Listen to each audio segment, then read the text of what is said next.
From the way he used his own childhood to make Guardians 2 a success, to him messing up big time with The Flash, has James Gunn finally lost his touch? Here's the thing, folks. James Gunn has had one hell of a career, and most importantly, he's had one hell of a history. He wrote and directed Guardians of the Galaxy Volume 2, and there's a reason why that movie did so well. You see, the movie has its roots in Gunn's own difficult childhood. He grew up in a dysfunctional family, with a drunkard for a father. Gunn has talked about how he comes from a family of alcoholics many times, and how it created problems for the family. But all these problems did one thing for him.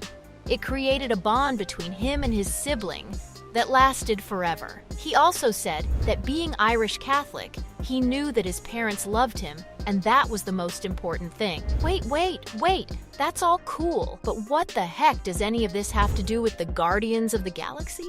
Well, this sort of love conquers conflict dynamic is what Guardians is all about, according to the filmmaker. You see, Peter Quill, played by Chris Pratt, is a space hero with serious daddy issues. What's more, he has a ton of arguments with his adopted family. If you take a couple steps back and look at the bigger picture, you'll see that it's just an odd band of space protectors trying to evolve from a dysfunctional family into a functional one. And just the way Gunn used his own childhood to direct one of the best movies of his time shows how darn good he was. Because here's another thing. This guy went from B movies to directing Guardians. Yep, this was his first ever time in the director's chair on a big-budget Hollywood movie. It's surprising, isn't it? Considering just how well of a job the guy did. The interesting thing is, he was doing all those movies by choice. He didn't want to work with a big Hollywood production, because every time he tried, he'd never be able to see eye to eye with the producers and the studio. But that all changed when he met with Marvel and saw just how successful the Avengers was. This shift wasn't easy for him, though, because up until that point, the biggest movie that he had worked on was Scooby-Doo,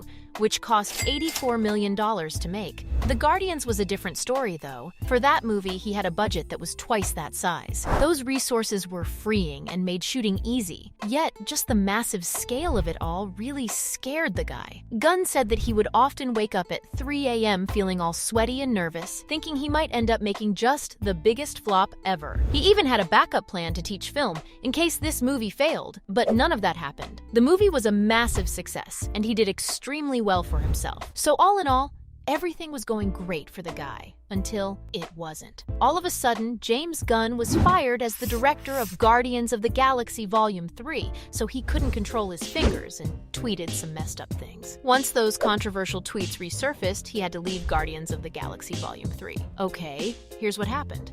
James was an outspoken critic of President Donald Trump, so a few conservative personalities started digging for the skeletons in his backyard and found some tweets that joked about controversial topics such as child abuse and assault. Alan Horn, Walt Disney Studios chairman, said that James's Twitter feed was beyond defense and inconsistent with the studio's values, and so they ended their business deals with him. After this entire thing went down, Gunn issued a statement talking about how much he regretted those tweets. Gunn said that he's regretted those words for many years, not just because they were stupid, unfunny, and insensitive, but also because they don't reflect the person that he was now or has been for quite some time. Continuing his apology, he stated that regardless of all the time that's passed, he understands and accepts Disney's business decision. He also mentioned that all these years later, he still takes responsibility for the way he's conducted himself. It's crazy just how many times the guy's mentioned he's not that person anymore. Looks like he really wanted us to believe that he's changed. And yeah, it seems that he did manage to convince a lot of folks that he's changed for the better. His friends, his family, and some of the Guardians cast members who went over to his house to give him some comfort.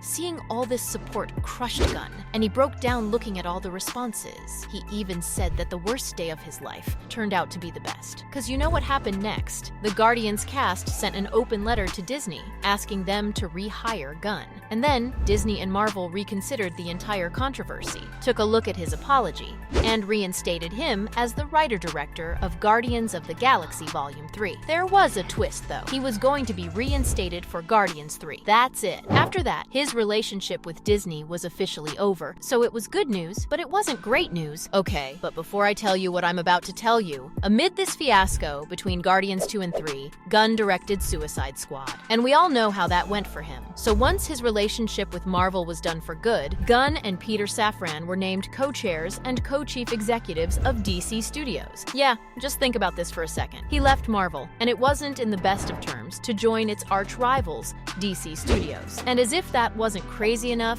it was later confirmed that he has taken over the entire DCU reset. But from that point onwards, it all went downhill for the guy. The film fanatics who had been following the guy since his days in the MCU said that they aren't too happy about the new changes. Some folks even started doubting if he was going to keep the signature DC flavor intact in the future. A lot of fans had a lot of doubts about James Gunn's vision for the future of the DCU, and then all of a sudden, those doubts turned into reality with The Flash. The Flash was supposed to be everything. This movie was supposed to reset the universe. You know, after Flashpoint, literally anything was possible. On top of that, this movie was supposed to be a blockbuster. It was supposed to be one of the best superhero movies, and it couldn't even beat Black Adam. No, I'm not joking. The movie that got all the hype, the movie that Tom Cruise said was exactly what Hollywood needed, the movie that had not one, but two freaking Batmans. The movie that had Supergirl did worse than Black Adam. I mean, that was a fall release. It didn't have all the press. And on top of that, COVID was a bigger thing back then, so moviegoers were cautious about the entire thing. And yet, The Flash fumbled it. And yeah, you can blame Ezra Miller's string of arrests, allegations, and controversies for this. Or you can blame director Andy Muschietti's vision for the movie. You can even blame the poor VFX. But the fact of the matter is, James Gunn didn't take the right direction.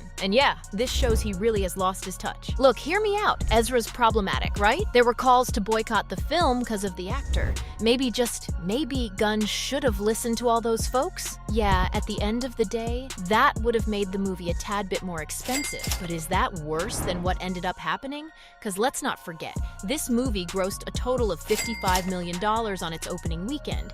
Is that the worst for the entire franchise? No, but it's the third worst. Which is where the problem is, because this was supposed to be a game changer. This was supposed to be something that would have sent the studio in a new direction. There's also the matter that the DCU is being rebooted, making any movies featuring current and previous iterations of Justice League heroes less relevant. You see, the point of this move is to start a new future, but then it relied on nostalgia from the very time in DC history that Gunn's trying to change. Yeah, gets really complicated, doesn't it?